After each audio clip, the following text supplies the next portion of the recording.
बलवान वीरो मंगलम गौतमो गणी मंगलम स्तुलिभद्राध्यां जैन धर्मोस्तु मंगलम जैन धर्मोस्तु मंगलम। परम आराध्य गुरुदेव के चरणों में वंदना। पर्युषण महापर्व की आराधना में जुड़े हुए जिज्ञासु बंधुओं और बहनों, हम चर्चा कर रहे थे काल चक्र के बारे में। काल चक्र आप सब देख रहे हो, ऊपर के भाग के ऊपर काल चक्र लिखा हुआ है। इसके दो पार्ट्स हैं। एक है अवसर्पिणी काल, जिसके अंतर्गत 6 आरे हैं, और दूसरा पार्ट है उत्सर्पिणी काल, उसके अंतर्गत भी 6 आरे माने गए हैं। ये पूरा 6 और 6 मिलाकर 12 आरे से एक काल चक्र बनता है। तो काल चक्र में सबसे पहला आरा है सुसम सुसम आरा, जिसमें अत्यंत सुख ही सुख है। और हम अवसर्पिणी काल के पंचम आरे में जी रहे हैं, लेकिन हमारे युग का प्रारंभ सुषमा सुषमा यानी पहले आरे से शुरुआत होती है। जो पहला आरा है वह उत्कृष्ट भोग भूमि का काल माना जाता है।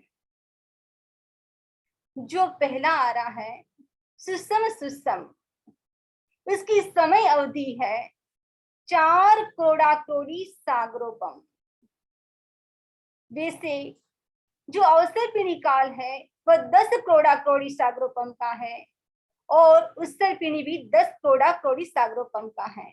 लेकिन जो अवसर्पिणी काल का जो पहला आरा है उसकी समय अवधि है 4 करोड़ी सागरोपम। आयुष्य है 3 पल्योपम। पल्योपम के बारे में हमने कल चर्चा की थी कि उसका माप कितना है, इसके बारे में हमने कल जिक्र किया था। ऊंचाई, ऊंचाई यानी 3 गांव, एक गांव में 4 किलोमीटर, इतनी लंबी हाइट होती थी। हो सकता है आपके मन में कोई शंका हो, तर्क हो, लेकिन मन में एक ही भाव रखना है, भगवान ने जो कहा है वो सत्य है। पसलियों की संख्या 256 ने आहार की इच्छा भी कितने दिन के बाद होती थी? 3 दिन के बाद एक बार खाने की इच्छा होती थी, वो भी कितना खाते थे? आहार का प्रमाण तुअर के दाल जितना होता था। आप सब पिक्चर में देख रहे हो। और जब माता पिता का अंतिम समय होता, 6 महीना शेष रहता, तब एक युगल को जन्म देते। वह पुत्र और पुत्री के रूप में जन्म लेते, वो भाई बहन कहलाते। और माता पिता उसका पालन पोषण कितने दिन करते? उन 50 दिन तक बच्चों की परवरिश करते थे। वो बच्चे युगल के रूप में जन्म लेते थे। मृत्यु के बाद वो कहाँ जाते? देवलोक में जाते। ना तो नरक गति में जाते, न त्रियंज गति में जाते, न मनुष्य गति में जाते। उसका एक ही गति मानी गई है, वो देवलोक गति। प्रथम जो आ रहा है सुषमा सुषमा, वहां पर देव गुरु और धर्म का अभाव है। वहां धर्म भी नहीं है, गुरु भी नहीं है, और देव भी नहीं है। प्रथम आरे में जब मृत्यु हो जाती है युगलिक की, तो उस क्षेत्र के अधिष्ठायक देव क्या करते हैं? जो मृत शरीर है तो उसको क्षीण सागर में जाकर प्रक्षेप कर देते हैं। और अंतिम समय में माता और पिता को, एक को छींक आती है, एक को उबासी आती है और माता पिता की मृत्यु हो जाती है। અને पहला आरा जिसके अंतर्गत 10 प्रकार के कल्प वृक्ष बताए गए हैं। ने कल्प वृक्ष भी ऐसे हैं, व्यक्ति जो मांगता है उसको सब कुछ मिल जाता है, लेकिन एक शर्त है कि पहले आरे में जो मांगो वो तो मिल जाता है, लेकिन मांगना पड़ेगा, मांगे बिना तो कल्प वृक्ष भी नहीं देते हैं। जैसे चिंतामणि रत्न होता है, उसके लिए व्यक्ति को चिंतन करना पड़ता है, तभी व्यक्ति को वस्तु मिलती है। तो वैसे ही एक कल्प 10 प्रकार के कल्प वृक्ष बताए गए हैं। तो पहला है मतंग, मध्य सदृश रसों को देने वाले, भृंगांग पात्र भाजन देने वाले, त्रुटितांग आमोद प्रमोद के लिए वाद्य देने वाले, दीपांग प्रकाश देने वाले, ज्योति उष्णता प्रदान करने वाले, चित्रांग विधवाणी पुष्प देने वाले, चित्त रस अनेक रस देने वाले, माणियंग चमकदार आभूषण की संपूर्ति करने वाले, गृह आकार वाले, अनंग वस्त्र आपूर्ति करने वाले। तो 10 प्रकार के कल्प वृक्ष बताए गए हैं। ये तो उसकी जाति है, वैसे तो बहुत प्रकार के कल्प वृक्ष होते हैं। आप देख रहे हैं, पहला है मतंग। तो विविध प्रकार के इससे रसदार फल मिलते हैं। यदि आप मांगो आम रस, नींबू रस, सब प्रकार के रस उपलब्ध हो जाते हैं। दूसरा है भृंगांग, विविध प्रकार के पात्र बर्तन सब कुछ मिल जाता है, वह भी सोने और चांदी के उपलब्ध हो जाते हैं। तीसरा है त्रुटितांग, आमोद प्रमोद के इंस्ट्रूमेंट आपको मिल जाते हैं 49 प्रकार के। उसके बाद है दीपांग, यानी सूर्य के समान प्रकाश देने वाले। फिर उसके बाद है चित्रांग, यानी उष्णता, पहले था उसके अंदर था दिए के समान प्रकाश देने वाले, और उसके बाद है कि वह सूर्य के समान प्रकाश देने वाले। और उसके बाद है वो है, ये ऐसे कल्प वृक्ष है जिससे आप विविध प्रकार के फूल मांगो, वो सब प्रकार के फूल मिल जाते हैं, वो है चित्रांग। उसके बाद है चित्त रस, विविध प्रकार के भोजन प्रदान करने वाले वृक्ष हैं। फिर उसके बाद है माणियंग, यानी विविध प्रकार के आपको आभूषण मिल जाते हैं, जो भी मांगो वो आभूषण आपको उपलब्ध हो जाते हैं। और उसके बाद है गृह आकार, जिस आप घर की इच्छा करो तो आपको घर मिल जाता है, वो भी कैसा होता है, 42 मंजिल वाला मकान आपको मिल जाता है। उसके बाद है अनंग, यानी विविध प्रकार के वस्त्र प्रदान करने वाला ऐसा कल्प वृक्ष है जिससे आपको सब प्रकार के वस्त्र मिल जाते हैं। हमने चर्चा की पहले आरे के बारे में, जिसमें जो कल्प वृक्ष 10 प्रकार के कल्प वृक्ष बताए गए हैं, व्यक्ति जो मांगता है वो मिल जाता है। हमारे सामने सुरेश जी और सुमन जी बैठे हुए हैं। यदि मैं आपसे प्रश्न पूछूं कि जो कल्प वृक्ष है उसे सब कुछ मांगने से सब कुछ मिल जाता है, तो क्या हम मोक्ष को मांगे तो मोक्ष मिल जाएगा? आपका इसके बारे में क्या समाधान है? सुरेश जी बता रहे हैं कि मैं यही सोच रहा था कि क्या मोक्ष मांगने से मोक्ष मिल जाएगा, लेकिन मैं कहना चाहती हूँ, यदि आप ज्वेलरी की दुकान पर जाते हो, यदि आपको दूध चाहिए तो आपको दूध नहीं मिलेगा। वैसे ये जो कल्प वृक्ष है, जिस कल्प वृक्ष से जो वस्तु मिलती है उससे आपको वही मिलेगा। यदि आप बर्तन की दुकान पर जाओ और वहां आप चाहो कि मुझे कपड़े मिल जाए तो नहीं मिलेंगे।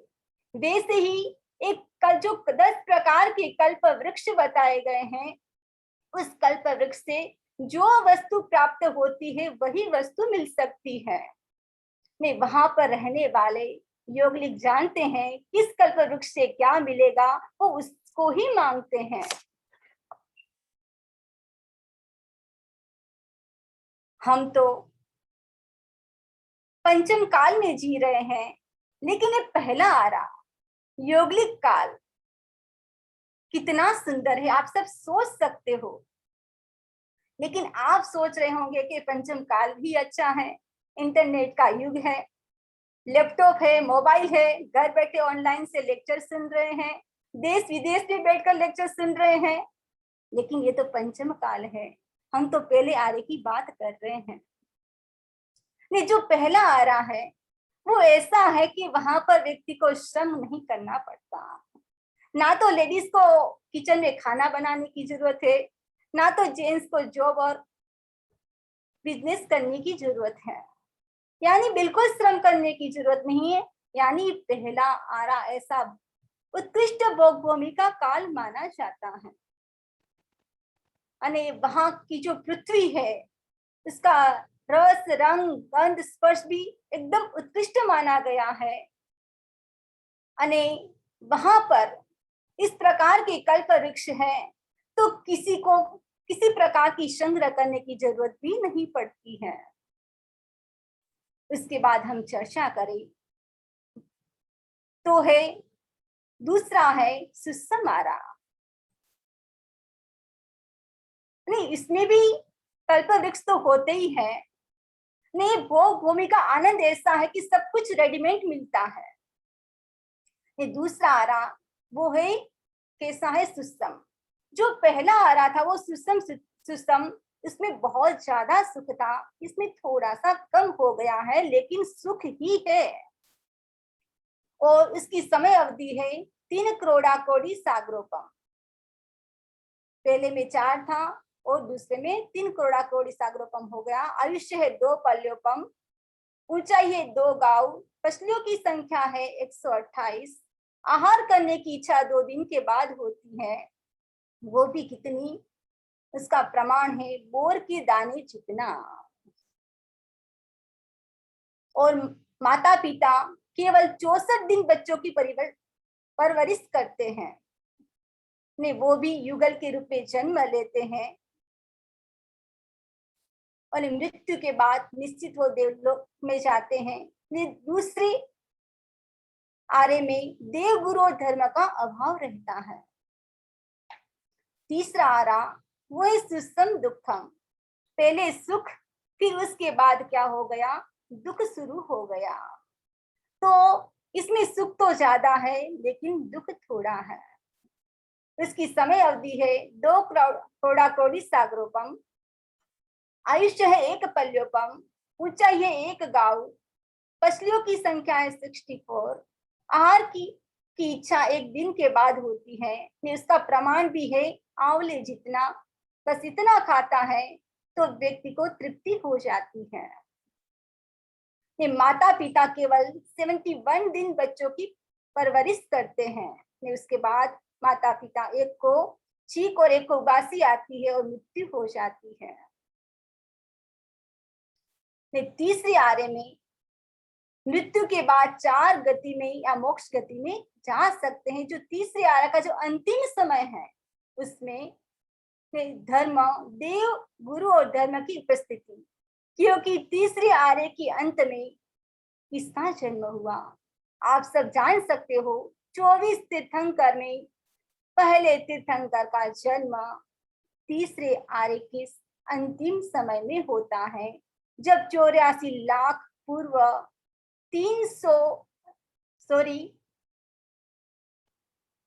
3 वर्ष और 8.5 महीने बाकी रहते हैं, तब पहले तीर्थंकर ऋषभ भगवान का जन्म होता है। जब तीसरे आर्य का जब अंतिम समय आता है तब भगवान का जन्म होता है। नहीं, उससे पहले हम देखें पहला, दूसरा और तीसरे आर्य के समय में क्या होता था। असी मसी कृषि का अभाव था। असी मिस शस्त्र, मसी मिस लेखनी, कृषि मिस खेती, सबका अभाव, उसकी जरूरत नहीं थी। सूक्ष्म अग्नि नहीं थी, यानी स्थूल अग्नि नहीं थी। लोगों को पसीना नहीं आता था, शरीर में बुढ़ापा नहीं आता था। लोग एकदम शांत और नम्र होते थे। योगिक पुरुष और स्त्री का एक साथ जन्म होता और एक साथ मृत्यु होती थी। उसमें केवल 4 संबंध थे, भाई बहन का, पति पत्नी का, माता पिता का, पुत्र और पुत्री का। उसके सिवा कोई संबंध नहीं था। चाचा चाची, मामा मामी, दादा दादी, कोई संबंध नहीं था। राजा प्रजा की कोई व्यवस्था भी नहीं थी, कोई समाज नहीं था, घर गांव शहर नहीं थे, अस्त्र शस्त्र नहीं थे। वो भी अपक्व भोजी थे, भोजन पकाकर भी नहीं खाते थे, क्योंकि उसको पकाने की जरूरत भी नहीं पड़ती थी। रोग और बुढ़ापा भी नहीं सताता था, अकाल मृत्यु नहीं होती थी। गाय, भैंस और घोड़े आदि पालतू पशु भी नहीं थे। स्कूल कॉलेज भी नहीं थी। उस समय में सामायिक औषध आदि क्रियात्मक धर्म भी नहीं था। करोड़ों पूर्व से अधिक आयुष्य होती थी। किसी में ईर्ष्या के भाव नहीं थे, उच्च नीच के भाव नहीं थे, और सब प्राकृतिक जीवन जीते थे। जनसंख्या भी सीमित थी। और धीरे धीरे क्या होता है कि कुलकर व्यवस्था शुरू हो जाती है। अवसर पीढ़ी काल का पहला, दूसरा और तीसरे आरा का जब अंतिम समय, यानी तीसरी आरा का ज्यादा समय बीत जाता है, तब तक तो व्यवस्था एकदम व्यवस्थित चल रही थी। और उसके बाद क्या होता है, रास होना शुरू हो गया। पृथ्वी में रूप, रस, गंध, स्पर्श आदि में रास होना शुरू हो गया। जो कल्प वृक्ष से खाने पीने और रहने की व्यवस्था और जीवन से संबंधित जो भी सामग्री चाहिए थी, उसकी जो अपेक्षा उससे पूर्ति होती थी, वो भी कमी होनी शुरू हो गई। एकदम भयानक स्थिति हो गई। अब जो योगलिक थे, खाना पीना में कल्प वृक्ष से जो भी अच्छे से सामग्री मिल रही थी, उसका अभाव शुरू हो गया। अब लोग भी चिंतित होने लगे, क्योंकि संग्रह शब्द उनके शब्दकोश में नहीं था। अब जो भी प्रबंधन थोड़ा कठिन हो गया। जो कल्प वृक्ष थे वो भी सूखने लग गए। अब क्या होता है कि फल की मात्रा भी कम हो गई। लोगों में छीना झपटी शुरू हो गई। सब ऐसा करने लगे कि वृक्ष को अपने अधीन करने लगे। अव्यवस्था हो गई। लेकिन आप सब जानते हो, जहां पर अव्यवस्था होती है वहां व्यवस्था शुरू हो जाती है। योगलिक इकट्ठे हुए और छोटे छोटे कुल के रूप में व्यवस्था बनाई गई। कुल की व्यवस्था करने वाले कुलकर कहलाने लगे। कुलकर की हर बात को लोगों ने मानने का संकल्प कर लिया और 7 प्रकार के कुलकर हुए। सबसे पहले हुए विमल वाहन, दूसरे हुए चक्षुष्मान, तीसरे हुए यशस्वी, चौथे हुए अभिचंद, 5वें हुए प्रसन्नजित, छठे मरुदेव और 7वें हुए नाभि। जब कुलकोर की संख्या के बारे में ग्रंथकारों के बीच में मतभेद है। स्थानांग, समवायांग एवं भगवती सूत्र में 7 कुलकर के नाम आए हैं। जम्बूद्वीप प्रज्ञप्ति में 15 कुलकरों का उल्लेख मिलता है।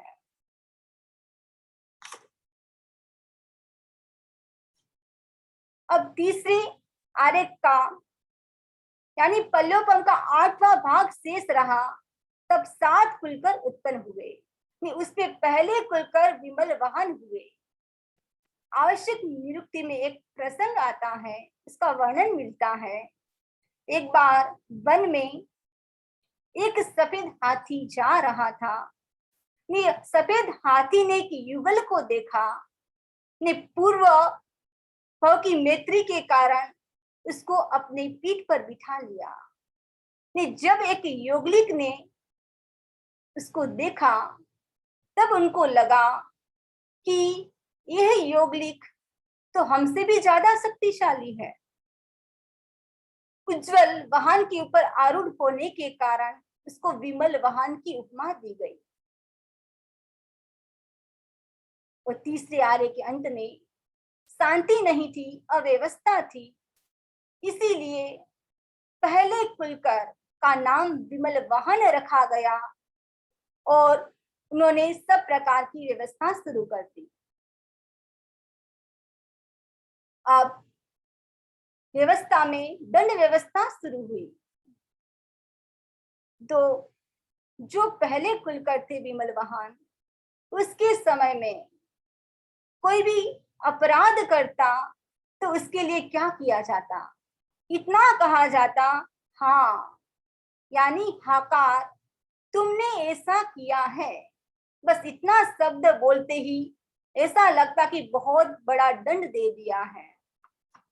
इतने में लोग समझ जाते, नहीं, ये हाकार नाम की व्यवस्था पहले और दूसरे कुलकर के समय में चली, और उसके बाद तीसरे और चौथे कुलकर के समय में माकार यानी मत करो।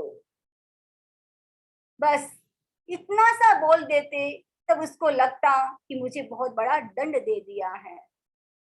यदि उस समय में भी छोटी भूल होती, तब तो हाकार नीति को अपनाया जाता, नहीं थोड़ी बड़ी गलती होती तो माकार नीति को अपनाया जाता।